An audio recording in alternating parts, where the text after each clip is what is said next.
going to babysit for the very first time for my little sister. I'm excited, but I'm really scared too.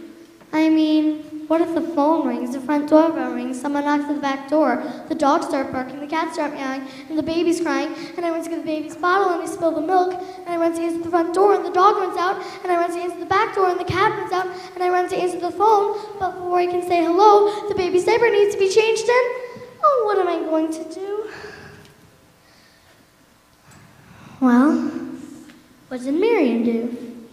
She had the hardest babysitting job in the whole world.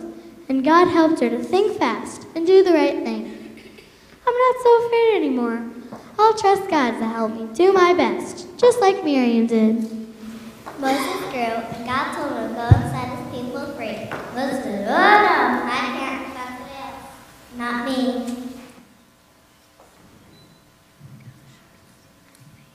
Use my brother Aaron. He could speak up loud and clear. When he talks, that Pharaoh will be very sure to hear. I stumble and mumble and jumble every word, but God performed a miracle, and our friend was reassured.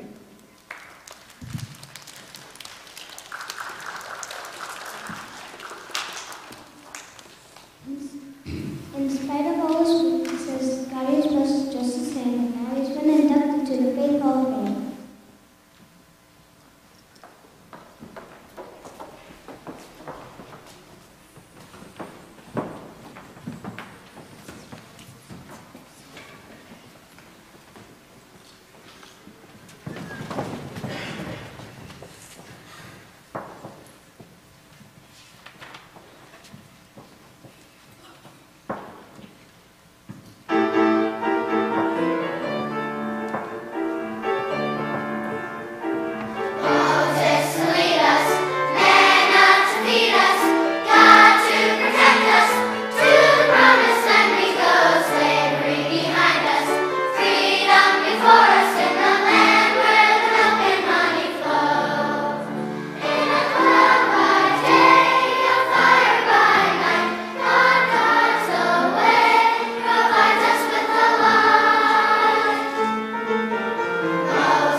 I know just how Moses felt when God chose him to make a speech in front of everybody.